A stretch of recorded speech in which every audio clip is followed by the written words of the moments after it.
السلام علیکم، سہیل خان اپنے نئے ویلاگ کے ساتھ اسلام آباد سے آپ کے سامنے حاضر ہے۔ ناظرین، آخر صدر پاکستان ڈاکٹر عارف علوی صاحب کا جو ہے وہ صبر کا پیمانہ لبریز ہو گیا اور آج 20 فروری 2023 کو انہوں نے اپنا آئینی اختیار جو ہے وہ استعمال کرتے ہوئے خیبر پختونخوا اور پنجاب میں صوبائی اسمبلیوں کا انتخابات جو ہے وہ کرانے کا جو اعلان کر دیا ہے، اور انہوں نے آج صدارتی ایوان صدر سے صدارتی بیان کے مطابق پاکستان نے الیکشن ایکٹ 2017 کے سیکشن 57 کے تحت انہوں نے باقاعدہ طور پر خیبر پختونخوا اور پنجاب میں جو اسمبلیوں کے جو انتخابات ہیں وہ کرانے کا ڈیٹ اناؤنس کر دیا، اور انہوں نے کہا ہے کہ 9 اپریل بروز اتوار 2023 کو دونوں صوبوں میں الیکشن کے انعقاد جو ہے وہ الیکشن کرائے جائیں۔ اور انہوں نے جو الیکشن ایکٹ 2017 کے تحت جو 57(2) کے تحت انہوں نے باقاعدہ الیکشن کمیشن کو یہ ہدایت جاری کی ہے، بلکہ ڈائریکشن دیے کہ وہ الیکشن کے لیے پروگرام باقاعدہ طور پر جاری کرے۔ اور صدر پاکستان نے کہا کہ آئین کے تحت انہوں نے آئین کو پروٹیکٹ کرنے کا، آئین کے دفاع کرنے کا انہوں نے حلف لیا ہے، تو لہٰذا آج صدر پاکستان نے اپنا آئینی اختیار استعمال کرتے ہوئے انہوں نے خیبر پختونخوا اور پنجاب میں صوبائی اسمبلیوں کے الیکشن کا انعقاد کا انہوں نے ڈیٹ دے دیا ہے، اور 9 اپریل 2023 بروز اتوار کو انہوں نے کہا کہ دونوں صوبائی اسمبلیوں میں یہ انتخابات ہوں گے۔ چونکہ کسی بھی عدالتی فورمز کی جانب سے کوئی امتناع نہیں ہے، لہٰذا سیکشن 57 کے تحت صدر اختیار کے استعمال میں کوئی جو ہے وہ رکاوٹ نہیں ہے۔ یہ صدر پاکستان نے اپنے فرمان میں جاری کیا جو ایوان صدر سے جاری ہوا ہے، اور انہوں نے کہا کہ آئین اور قانون 90 دن سے زیادہ تاخیر کی اجازت نہیں دیتا، یہ کہنا ہے صدر پاکستان ڈاکٹر عارف علوی کا۔ اور انہوں نے کہا کہ آئین کی خلاف ورزی سے بچنے کے لیے انتخابات کی تاریخ کا اعلان کرنے کا اپنا آئینی اور قانونی فرض ادا کرنا ضروری سمجھتا ہوں، یہ کہنا تھا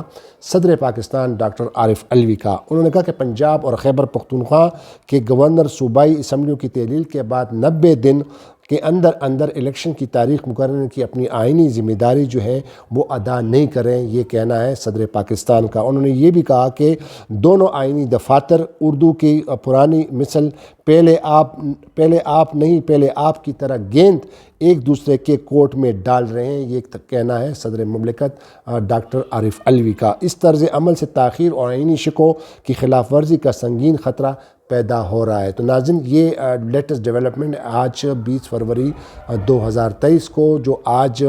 خاص طور پر صدر پاکستان نے چیف الیکشن کمشنر سکندر سلطان راجہ کو انوائٹ کیا تھا، لیکن آج انہوں نے ان سے ملنے سے انکار کر دیا، تو لہٰذا اس کے بعد پھر صدر پاکستان نے اپنا آئینی اختیار استعمال کرتے ہوئے انہوں نے خیبر پختونخوا اور پنجاب میں جو انتخابات کرانے ہیں اسمبلیوں کے، وہ انہوں نے 9 اپریل کا ڈیٹ 2023 انہوں نے بروز اتوار انہوں نے یہ اعلان کر دیا کیا ہے۔ تو اور دوسری جو اہم خبر ہے وہ یہ ہے کہ ناظرین، جو سپریم کورٹ آف پاکستان کے ججز ہیں، خاص طور پر چیف جسٹس آف پاکستان، انہوں نے پچھلے ہفتے بھی جو آڈیو جو لیکس آئی تھی مبینہ سابق وزیر اعلیٰ پنجاب چودھری پرویز الہی کی اور سپریم کورٹ کے ایک جج کی، اس پہ انہوں نے پچھلے ہفتے ایک میٹنگ کی تھی، بڑی ڈیلیبریشن کی تھی، اس کا جائزہ لیا گیا تھا، اور اس پر جو ہے ایک میٹنگ ہوئی تھی، لیکن اس میٹنگ پر جو خاص جو پیش رفت تھی کہ وہ نہ صرف اس آڈیو لیک کو وہ اس کو ایگزامن کر رہے ہیں، اس کو دیکھ رہے ہیں، لیکن جو جتنے بھی فون ٹیپنگ ہوئی تھی ماضی میں جو جن سیاستدانوں کی ٹیپنگ ہوئی تھی، اس پر سپریم کورٹ آف پاکستان کے کافی ججمنٹس ہیں۔ اگر ہم ججمنٹ کا حوالہ آپ کو دوں تو اس میں جو سب سے مشہور ججمنٹ ہے وہ 1998 میں ہے، جو سابق وزیر اعظم محترمہ بے نظیر بھٹو شہید، جو ان کی حکومت کو سابق صدر فاروق احمد لغاری نے ان کی حکومت کو ختم کر دیا تھا، آئین کے آرٹیکل 58(2)(b), جو کہ بعد میں اس کو اسمبلی نے اس کو جو ہے اس پہ ترمیم کی تھی، اور وہ تو معاملہ اب ختم ہوا ہے پاکستان میں، کیونکہ اب صدر جو ہے وہ اپنا یہ آرٹیکل 58(2)(b) استعمال نہیں کر سکتا، یہ تو ختم ہو گیا ہے کہ وہ ڈیزالو نہیں کر سکتا، لیکن وہ جو اس پیرائے میں جو جو ججمنٹ تھی 7 رکنی بینچ تھا سابق chief justice of Pakistan justice Sajjad Ali Shah کی سربراہی میں، انہوں نے اس کیس کو سنا تھا۔ بے نظیر بھٹو صاحبہ نے فاروق احمد لغاری کی وہ اس آرڈر کو چیلنج کیا تھا، اور اس پر پھر 7 رکنی بینچ نے فیصلہ دیا تھا، اور انہوں نے اس آرڈر کو جو تھا وہ صحیح قرار دیا تھا کہ کیونکہ اس میں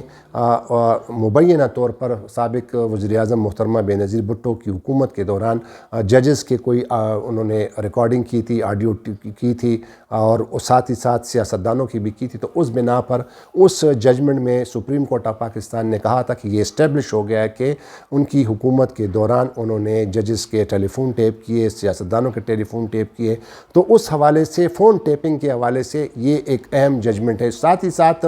سابق chief justice of Pakistan justice Iftikhar Muhammad Chaudhry کے ججمنٹ میں بھی سپریم کورٹ آف پاکستان نے فون ٹیپنگ کے حوالے سے بہت سارے ریمارکس اور آبزرویشن دیے ہیں، اور اسی طرح جو موجودہ جو سینئر جج ہیں سپریم کورٹ آف پاکستان کے جسٹس قاضی فائز عیسیٰ، جب ان کے خلاف عمران خان کے دور میں ایک صدارتی ریفرنس فائل ہوا تھا، تو اس ریفرنس کو موجودہ جو سینئر جج ہیں جسٹس قاضی فائز عیسیٰ اور بہت سے بار ایسوسییشن اور بار کونسل نے اس پریزیڈنشل آرڈر کو چیلنج کیا تھا سپریم کورٹ آف پاکستان میں، اور پھر 19 جون 2020 کو پھر سپریم کورٹ آف پاکستان نے اس ریفرنس کو جو ہے وہ قواش کر دیا تھا، اس کو کالعدم قرار دیا تھا اور غیر آئینی قرار دیا تھا۔ لیکن اس ججمنٹ کے دوران، اس کے ڈیٹیل ججمنٹ کے دوران بھی جو سپریم کورٹ کے ایک جج ہیں جسٹس یحییٰ آفریدی، انہوں نے بھی باقاعدہ ایک اضافی نوٹ میں فون ٹیپنگ کے حوالے سے انہوں نے اپنی آبزرویشن دی تھی۔ ان کا اپنا ایک نوٹ تھا کہ یہ جو ہے آئین کے آرٹیکل 14 اور 19 کے خلاف ورزی ہے، اور ساتھ ہی ساتھ ناظرین آپ کو یہ بھی بتاتا چلوں کہ جب اس کیس کی سماعت ہو رہی تھی جون میں 2020 میں، تو جو جسٹس قاضی فائز عیسیٰ کے جو وکیل تھے منیر ایم ملک صاحب، انہوں نے بھی اس بے نظیر بھٹو کی جو ججمنٹ کو جو حوالہ دیا تھا کہ اس میں کورٹ نے یہ اسٹیبلش کیا تھا کہ ان کی دور حکومت میں انہوں نے ججز کے جو ہے وہ آڈیو جو ہے وہ ریکارڈ کیے تھے اور سیاستدانوں کے ریکارڈ کیے تھے، تو لہٰذا منیر ملک صاحب نے کہا تھا کہ یہ اس ججمنٹ میں یہ قرار دیا گیا کہ یہ آئین کے آرٹیکل 14 کی خلاف ورزی ہے، 19 کی خلاف ورزی ہے، کیونکہ کسی بھی شخص کی ڈگنیٹی اور اس کی پرائیویسی کو جو ہے آپ اس میں مداخلت نہیں کر سکتے، اور لہٰذا یہ غیر قانونی ہے۔ اور اس وقت بھی سپریم کورٹ آف پاکستان کے ججز نے یہ کہا تھا، بلکہ یہ ضروری سمجھا تھا، انہوں نے ریمارکس دیے تھے کہ اس سلسلے میں یہ بہت ہی اہمیت کا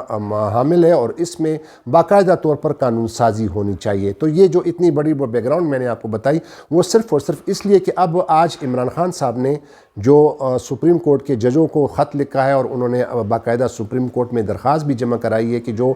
پچھلے سال اکتوبر میں انہوں نے جو اپنے درخواست میں یہ آئین کے آرٹیکل 184(3) کے تحت وہ درخواست دائر کی تھی، اور اس میں بھی وہی فون ٹیپنگ اور آڈیو لیکس کے حوالے سے انہوں نے کہا تھا کہ اس کو ایک پٹیشن دائر کی تھی، لیکن وہ درخواست جو ہے وہ ان کا جو پٹیشن جو تھی وہ ابھی تک اس پہ جو ہے وہ اس کو ٹیک اپ نہیں کیا گیا، اس کی سماعت نہیں ہو سکی، کیونکہ اس پٹیشن کے دائر ہونے کے بعد سپریم کورٹ کے رجسٹرار آفس نے ان کے خلاف اعتراضات لگائے تھے اس پٹیشن پہ۔ تو اس کے بعد آج انہوں نے ایک باقاعدہ درخواست بھی جمع کرائی ہے ارلی ہیئرنگ کی جلد سماعت کرنے کے لیے اس رجسٹرار کے آبجیکشن کے خلاف، اور ساتھ ہی ساتھ عمران خان صاحب نے چیف جسٹس آف پاکستان اور تمام ججوں کو خط بھی جاری کیا ہے۔ خط میں انہوں نے جو آج عمران خان صاحب نے انہوں نے کہا کہ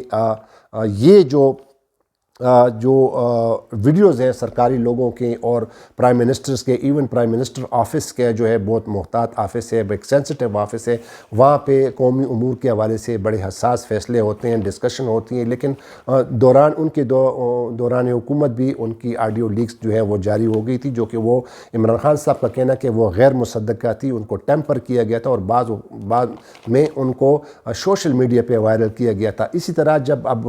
13 جماعتوں کی جو حکومت حکومت آئی ہے میاں شہباز شریف صاحب کی، تو اس دوران بھی میاں شہباز شریف صاحب کی بھی جو ہے ٹیپیں جو ہیں وہ ریلیز کی گئی تھی سوشل میڈیا پہ، اور جو بہت وائرل ہو گئی تھی۔ تو لہٰذا ناظرین، کہنے کا مقصد یہ ہے کہ یہ معاملہ جو ہے یہ فون ٹیپنگ کا، اور یہ جو آڈیو جو ریلیز ہوتی ہیں اور جن کی جو ان لوگوں کی سرویلنس جو ہوتی ہے، یہ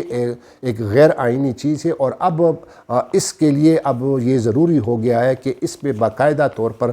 سیریس انداز سے، سنجیدگی سے اس کی طرف دیکھنا چاہیے، اور باقاعدہ اس پر اب قانون سازی بھی ہونی چاہیے۔ اور اب جس طرح میں نے آپ کو ذکر کیا کہ سپریم کورٹ کے تمام ججز بشمول چیف جسٹس آف پاکستان جو اس ہفتے ایک دوبارہ اجلاس کرنے جا رہے ہیں، اور اس اجلاس کے دوران یہ بہت زیادہ امکان ہے کہ وہ فون ٹیپنگ کے حوالے سے نہ صرف جو چودھری پرویز الہی کی جو گفت و شنید تھی، جو بات چیت تھی جو ایک سپریم کورٹ جج کے ساتھ، اس کو بھی وہ دیکھ رہے ہیں، لیکن وہ اس پیرائے میں بھی دیکھ رہے ہیں جو سپریم کورٹ آف پاکستان کی جو ججمنٹس ہیں، خاص طور پر بے نظیر بھٹو کی جو ججمنٹ ہے، اور سابق چیف جسٹس افتخار چودھری کی جو ججمنٹس ہے، قاضی فائز عیسیٰ صاحب کے ججمنٹ جو ہے اس میں ذکر ہے فون ٹیپنگ کے حوالے سے باقاعدہ کورٹ نے اپنے ریمارکس اور آبزرویشن دیے ہیں۔ تو اس پیرائے میں بھی ان تمام ججز نے اب اس پر بھی بڑا غور کیا جائے، اور آج عمران خان صاحب نے باقاعدہ خط بھی لکھ دیا ہے، انہوں نے درخواست بھی دائر کی ہے۔ تو اب دیکھنا یہ ہوگا کہ سپریم کورٹ آف پاکستان جو ہے، جو پہلے بھی میں نے آپ کو کہا کہ اب ایک سینٹر آف گریوٹی جو ہے وہ سپریم کورٹ آف پاکستان بن گئی ہے، کیونکہ تمام کیسز آ رہے ہیں۔ اور خاص طور پر آپ کو یہ بھی بتاتا چلوں ناظرین، آپ کو یاد ہوگا میں نے پچھلے ویڈیو میں بھی کہا تھا کہ سپریم کورٹ کی ایک بینچ جو گزشتہ ہفتے سابق CCPO پنجاب غلام محمود ڈوگر صاحب کی جو درخواست سن رہے تھے، اس دوران بھی سپریم کورٹ آف پاکستان نے الیکشن کے حوالے سے جو ابھی جو الیکشن کا جو ڈیٹ نہیں دیا جا رہا ہے پنجاب میں اور خیبر پختونخوا میں، تو دو جج صاحبان نے، جسٹس اعجاز الحسن صاحب نے، جسٹس منیب اختر صاحب نے، اور ایک اور جج جسٹس مظاہر علی اکبر نقوی صاحب نے وہ معاملہ اب chief justice of Pakistan justice Umar Ata Bandial کو ریفر کیا کہ اس پہ سو موٹو لیں۔ تو یہ بڑی ساری چیزیں ہیں الیکشن کے معاملات بھی، اور خاص طور پر یہ جو فون ٹیپنگ ہے اور یہ جو آڈیو لیکس ہیں، اس پر اب سپریم کورٹ کی نظریں ہیں، اور اس پر ملک کی مفاد کے لیے، لوگوں کے مفاد کے لیے اب یہ بہت لازم ہو گیا ہے کہ اس تمام معاملات کو جلد سے جلد جو ہے اس کا حل کیا جائے۔ اب دیکھنا یہ ہوگا کہ اب سپریم کورٹ اس پہ کیا لائے عمل اختیار کرتی ہے، اور جو الیکشن کے حوالے سے ہیں وہ چیف جسٹس آف پاکستان کب سو موٹو لیتے ہیں۔ تو ایک اور ویڈیو میں دوبارہ آپ کے سامنے حاضر ہوں گا، تب تک کے لیے اجازت دیجیے۔ خدا حافظ۔ پاکستان زندہ باد۔